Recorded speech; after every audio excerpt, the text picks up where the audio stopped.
வணக்கம். மாநில செய்திகள் வாசிப்பவர் ஜமீர் அக்தர்.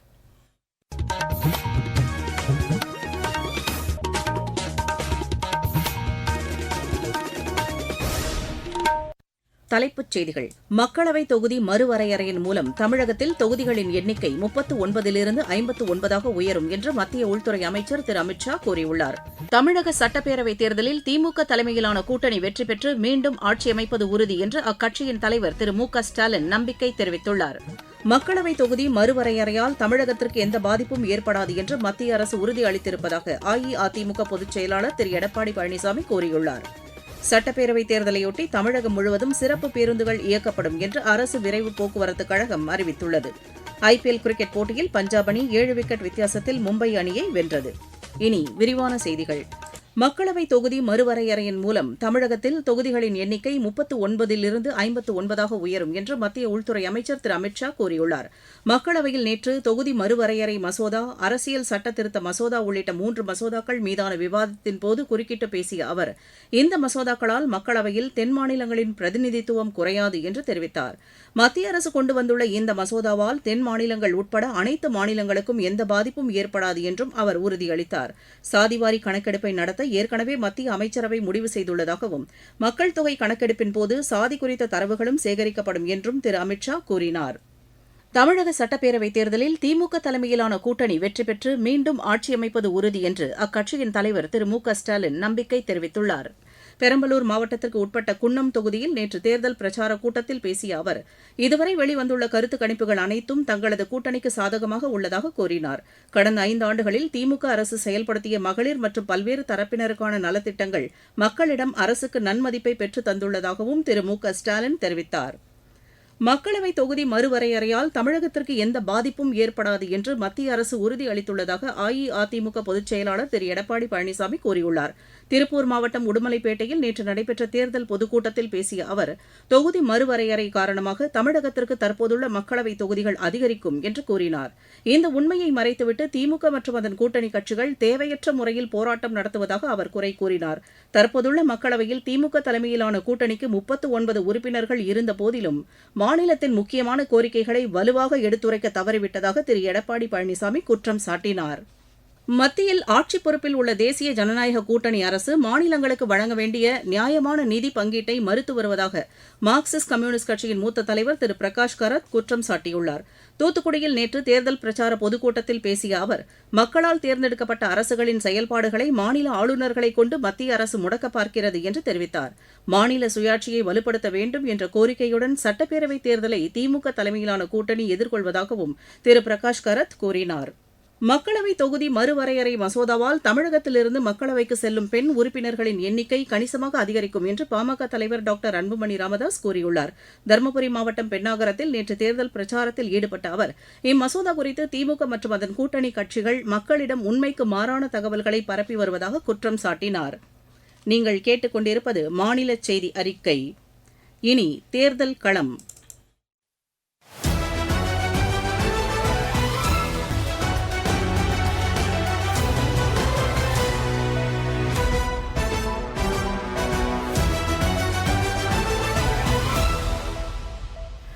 தமிழக சட்டப்பேரவைத் தேர்தலையொட்டி தொகுதி வாரியாக எமது செய்தியாளர் வழங்கும் இந்த தொகுப்பில் இன்று இடம்பெறுகிறது தேனி மாவட்டத்திற்கு உட்பட்ட தொகுதிகள். தேனி மாவட்டத்தில் வேளாண்மை தொழிலே பிரதானமாக உள்ளது. நெல், வாழை, தென்னை, சிறுதானியம், தோட்டக்கலை பயிர்களின் சாகுபடி அதிக அளவிலும், திராட்சை, கரும்பு, வெற்றிலை ஆகியவை குறிப்பிட்ட பகுதிகளிலும் விளைகிறது. இங்குள்ள வாக்காளர்கள் எம்ஜிஆர், ஜெயலலிதா மற்றும் ஓ பன்னீர்செல்வம் என 3 முதலமைச்சர்களை ஜெயிக்க வைத்த வரலாற்றுக்கு சான்றாக உள்ளனர். இங்கு ஆண்டிப்பட்டி, பெரியகுளம், போடிநாயக்கனூர் மற்றும் கம்பம் என 4 சட்டசபை தொகுதிகளையும் சேர்த்து மொத்தம் 10 லட்சத்திற்கும் மேற்பட்டோர் வாக்களிக்க தகுதி பெற்றுள்ளனர். ஆண்டிப்பட்டி தொகுதியில் சகோதர யுத்தமாக அண்ணன் மகாராஜன் திமுக சார்பிலும் அவரது உடன்பிறந்த தம்பி லோகிராஜன் அதிமுக சார்பிலும் போட்டி போடுகின்றனர். கடந்த தேர்தலில் தம்பியை வீழ்த்தி வெற்றி வாகை சூடிய மகாராஜன் மீண்டும் வெல்வாரா அல்லது இந்த முறை தனது அண்ணனை வீழ்த்தி லோகிராஜன் மகுடம் சூடுவாரா என்ற எதிர்பார்ப்பு எகிறியுள்ளது. பெரியகுளம் தொகுதியில் மதச்சார்பற்ற முற்போக்கு கூட்டணியில் விசிக சார்பில் போட்டியிடும் சக்திவேல் மற்றும் தேசிய ஜனநாயக கூட்டணியில் அம்மா மக்கள் முன்னேற்ற கழகத்தின் சார்பில் போட்டியிடும் டாக்டர் கதிர்காமு ஆகிய இருவருக்கும் இடையே நேரடி போட்டி நிலவுகிறது. அதிமுகவின் மூத்த தலைவராகவும் ஜெயலலிதாவின் தீவிர விசுவாசியாகவும் இருந்த முன்னாள் முதலமைச்சர் ஓ பன்னீர்செல்வம் 3 முறை களம் கண்டு வெற்றி பெற்ற போடிநாயக்கனூர் தொகுதி நட்சத்திர தொகுதியாக பார்க்கப்படுகிறது. முதல் முறையாக அவர் திமுக சார்பில் இங்கு போட்டியிடுகிறார். அவரை எதிர்த்து அதிமுக சார்பில் வி.டி. நாராயணசாமி களமிறக்கப்பட்டுள்ளார். இதனால் அங்கு ஓ பன்னீர்செல்வம் வெல்வாரா அல்லது நாராயணசாமி அவருக்கு ஆச்சரியத்தை அளிப்பாரா என்றும் அரசியல் வட்டாரத்தில் பார்க்கப்படுகிறது. கம்பம் தொகுதியில் திமுக சார்பில் 3 முறையும் மதிமுக சார்பில் 1 முறையும் என 4 முறை எம்எல்ஏவாக இருந்த ராமகிருஷ்ணன் திமுக சார்பிலும் அவரை எதிர்த்து போட்டியிட்டு 2016ஆம் ஆண்டு நடந்த சட்டப்பேரவை தேர்தலில் வென்ற ஜக்கையன் அதிமுக சார்பிலும் போட்டியிடுகின்றனர்.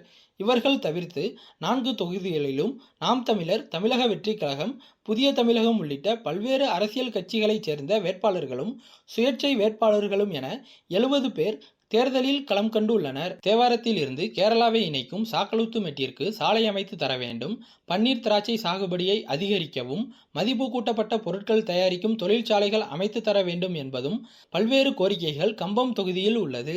ஆண்டிப்பட்டி பகுதியில் விசைத்தறி நெசவாளர்கள் பயன்பெறும் வகையில் நெசவு பூங்கா திட்டத்தை செயல்படுத்த வேண்டும். வருசநாடு மற்றும் அதனை சுற்றியுள்ள பகுதிகளில் வனவிலங்குகளால் ஏற்படும் பயிர் சேதங்களுக்கு இழப்பீடு வழங்கவும், வனவிலங்குகள் விளைநிலங்களுக்குள் வராமல் தடுக்கவும் நடவடிக்கை எடுக்கப்பட வேண்டும் என்பது அப்பகுதி மக்களின் நீண்ட நாள் கோரிக்கையாக உள்ளது. பெரியகுளம் தொகுதியில் மா விவசாயிகள் பயன்பெறும் வகையில் மாம்பழக்கூழ் தொழிற்சாலை அமைத்து தர வேண்டும்.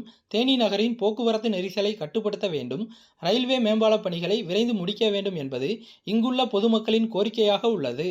குரங்கணியில் இருந்து டாப் ஸ்டேஷன் வரை சாலை வசதி ஏற்படுத்தி தர வேண்டும். பூ விவசாயம் அதிகம் நடைபெறும் சீலையம்பட்டி பகுதியில் வாசனை திரவியம் சார்ந்த தொழில் வளங்களை தொடங்க நடவடிக்கை எடுக்க வேண்டும் என்பது போடி தொகுதியின் முக்கிய கோரிக்கையாக உள்ளது. இது தவிர்த்து முல்லைப்பெரியாறு அணையின் நீர்மட்டத்தை 152 அடியாக உயர்த்த வேண்டும். வைகை அணை தூர்வாரப்பட வேண்டும். மலைமாடுகள் மேய்ச்சலுக்கு அனுமதி அளிக்க வேண்டும். திண்டுக்கல் சபரிமலை இடையே ரயில் பாதை திட்டத்தை செயல்படுத்த வேண்டும். கண்ணகி கோயிலுக்கு பக்தர்கள் ஆண்டுதோறும் சென்று வர நடவடிக்கை எடுக்க வேண்டும்.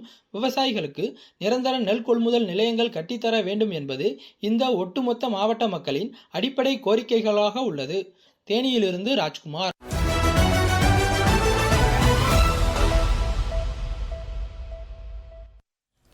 சட்டப்பேரவைத் தேர்தலையொட்டி தமிழகம் முழுவதும் சிறப்பு பேருந்துகள் இயக்கப்படும் என்று அரசு விரைவு போக்குவரத்துக் கழகம் அறிவித்துள்ளது. வாக்காளர்கள் தங்களது சொந்த ஊர்களுக்கு சென்று வாக்களிக்கும் வகையில் வழக்கமாக இயக்கப்படும் பேருந்துகளுடன் சேர்த்து மொத்தம் 10,663 பேருந்துகள் இயக்கப்படும் என்று அறிவிக்கப்பட்டுள்ளது. 5,574 சிறப்பு பேருந்துகள் வரும் 21ஆம் தேதி முதல் 23ஆம் தேதி வரை இயக்கப்படும் என்றும் கூட்ட நெரிசலை தவிர்க்க பயணிகள் முன்பதிவு செய்து கொள்ளுமாறும் கேட்டுக் கொள்ளப்பட்டுள்ளனர். இருவரிச் செய்திகள். போர் நிறுத்த ஒப்பந்தத்தை மீறி லெபனான் மீது நேற்றும் இஸ்ரேல் தாக்குதல் நடத்தியது. ஈரான், அமெரிக்கா இடையேயான பேச்சுவார்த்தையில் லெபனானையும் சேர்க்க வேண்டும் என்று ஈரான் நாடாளுமன்ற தலைவர் திரு முகமது பாகர் வலியுறுத்தியுள்ளார். மணிப்பூரில் நேற்று ராணுவத்தினர் மாநில காவல்துறையினருடன் இணைந்து நடத்திய திடீர் சோதனையில் தீவிரவாதிகளின் 10 மறைவிடங்கள் கண்டறியப்பட்டு அழிக்கப்பட்டது. வீட்டு உபயோகத்திற்கான சமையல் எரிவாயு சிலிண்டர் விநியோகத்திற்கு தொடர்ந்து முன்னுரிமை அளிக்கப்பட்டு வருவதாக மத்திய அரசு தெரிவித்துள்ளது. திருவாரூர் மாவட்டத்தில் சட்டப்பேரவைத் தேர்தலில் பயன்படுத்தப்படவுள்ள மின்னணு வாக்குப்பதிவு இயந்திரங்களில் சின்னங்கள் பொருத்தும் பணி நேற்று தொடங்கியது. சட்டப்பேரவைத் தேர்தலில் 100% வாக்குப்பதிவை வலியுறுத்தி ஈரோடு மாவட்டம் பெருந்துறையில் நேற்று மரக்கன்றுகளை நட்டு வாக்காளர்களிடம் விழிப்புணர்வு ஏற்படுத்தப்பட்டது. திருவண்ணாமலை மாவட்டம் போளூரில் தேர்தல் பறக்கும் படையினர் நடத்திய வாகன சோதனையில் 30 கிலோ போதைப்பொருள் பறிமுதல் செய்யப்பட்டது. விளையாட்டுச் செய்திகள். ஐபிஎல் கிரிக்கெட் போட்டியில் பஞ்சாப் அணி 7 விக்கெட் வித்தியாசத்தில் மும்பை அணியை வென்றது. மும்பையில் நேற்று நடைபெற்ற இப்போட்டியில் முதலில் விளையாடிய மும்பை அணி நிர்ணயிக்கப்பட்ட 20 ஓவரில் 6 விக்கெட் இழப்பிற்கு 195 ரன் எடுத்தது. 196 ரன் எடுத்தால் வெற்றி என்ற இலக்குடன் பின்னர் விளையாடிய பஞ்சாப் அணி 16.6 ஓவரில் 3 விக்கெட் இழப்புக்கு 198 ரன் எடுத்து வெற்றி பெற்றது. அகமதாபாத்தில் இன்றிரவு மணி 7:30க்கு நடைபெறவுள்ள ஆட்டத்தில் குஜராத் அணி கொல்கத்தா அணியை எதிர்கொள்கிறது. ஐஎஸ்எல் கால்பந்து போட்டியில் நேற்று ஈஸ்ட் பெங்கால், பெங்களூரு அணிகளுக்கு இடையே நடைபெற்ற ஆட்டம் 3-3 என்ற கோல் கணக்கில் சமநிலையில் முடிவடைந்தது. இன்று மாலை 5:30 மணிக்கு நடைபெறவுள்ள ஆட்டத்தில் சென்னை அணி தில்லி அணியை எதிர்கொள்கிறது. இரவு மணி 7:30க்கு நடைபெறவுள்ள மற்றொரு ஆட்டத்தில் ஒடிஷா அணி மொஹமதன் அணியை எதிர்கொள்கிறது. மீண்டும் தலைப்புச் செய்திகள்.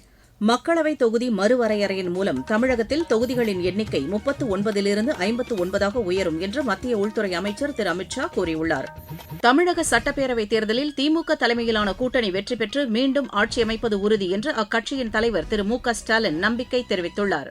மக்களவைத் தொகுதி மறுவரையறையால் தமிழகத்திற்கு எந்த பாதிப்பும் ஏற்படாது என்று மத்திய அரசு உறுதி அளித்திருப்பதாக அஇஅதிமுக பொதுச் செயலாளர் திரு எடப்பாடி பழனிசாமி கூறியுள்ளார். சட்டப்பேரவைத் தேர்தலையொட்டி தமிழகம் முழுவதும் சிறப்பு பேருந்துகள் இயக்கப்படும் என்று அரசு விரைவு போக்குவரத்துக் கழகம் அறிவித்துள்ளது. ஐபிஎல் கிரிக்கெட் போட்டியில் பஞ்சாப் அணி 7 விக்கெட் வித்தியாசத்தில் மும்பை அணியை வென்றது. செய்தி அறிக்கை நிறைவு பெற்றது.